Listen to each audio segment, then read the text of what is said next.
Hey everyone, and welcome. Let's be honest, checking into a hotel should be the exciting start of your trip, not a source of stress. So today, we're going to break down everything you need to know to make your next check-in go off without a hitch. Let's dive right in. To get us started, I want to kick things off with a little story. It's about how a totally standard check-in can take a really unexpected and, well, awesome turn. It's about a traveler who walked up to the reception desk expecting the usual, but got something else entirely. So imagine this, you booked the most basic room, just a place to sleep. But when you get there, they're offering you the best suite in the entire hotel. Well, that's pretty much what happened here. Our traveler is, as you could imagine, a little confused and is sure that there's got to be some kind of mistake. And the outcome? It wasn't just a slightly bigger room or a better view. Nope. It was a complimentary upgrade to the presidential suite. And get this wasn't something the traveler even asked for, it was offered to them because of a very specific situation happening behind the scenes of the hotel that day. So the big question is, how on earth does a standard room reservation magically turn into a stay in the presidential suite? Well, it all comes down to a few key phrases, a little bit of lobby language that's really useful to know. Okay, so let's get into it. We're going to break down the exact vocabulary that made this whole lucky situation possible.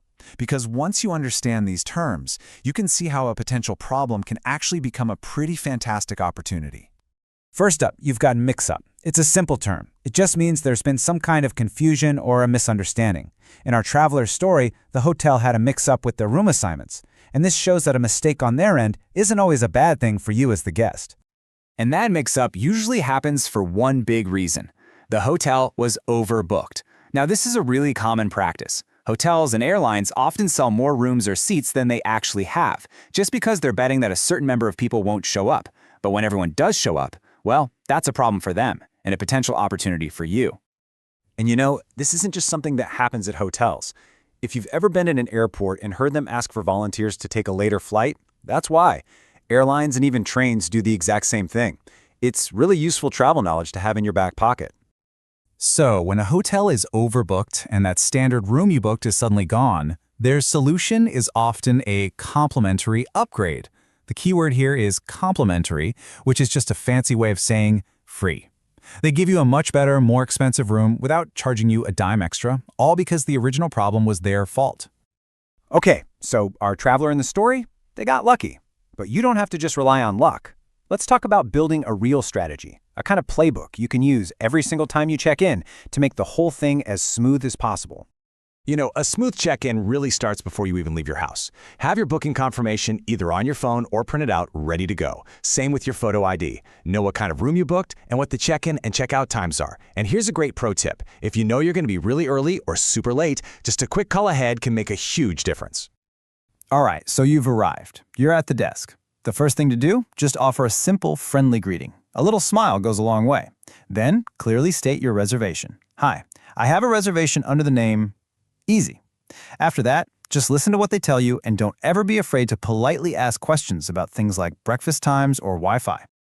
Okay, now for the part I know you've been waiting for. We've seen how an upgrade can happen by accident, but what about asking for one yourself? How do you do it politely and actually increase your chances of turning a maybe into a yes? There's definitely an art to this, and a lot of it is just common sense. First, timing is key. Don't try this on a Friday night when the lobby is packed. A quiet Tuesday afternoon? Much better odds. If you're celebrating something, an anniversary or birthday, mention it. It creates a nice personal connection. But here's the most important part, your tone. Be polite, be positive, and never demanding. And hey, if the answer is no, just be gracious and thank them anyway. Oh, and here's a huge pro tip that often gets overlooked. Loyalty really does pay off. If you travel a lot, even just a little, joining a hotel's loyalty program is a no-brainer. It often puts you at the front of the line when any complimentary upgrades do become available. Okay, but let's be real for a second. Even with all the best preparation in the world, sometimes things just go wrong.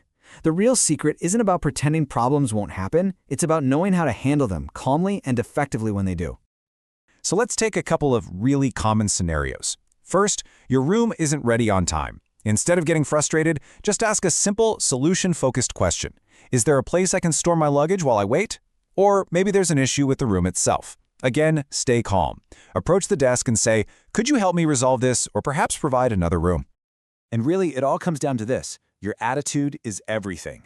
Think about it from their perspective. A front desk agent is always going to be more willing to go the extra mile for a guest who is calm, polite, and focused on finding a solution, rather than someone who is just angry about the problem. You know, this quote just sums it all up perfectly. Whether you're hoping for an upgrade or dealing with a problem, that little bit of courtesy and kindness is what can turn a simple hotel stay into a truly memorable, positive experience. So as we wrap this up, I want to leave you with a question to think about. What is it that makes a hotel stay truly memorable for you? Is it getting that perfect room? Is it amazing service? Or is it something else? Knowing what matters to you can help you have even better travel experiences in the future. Thanks so much for joining me.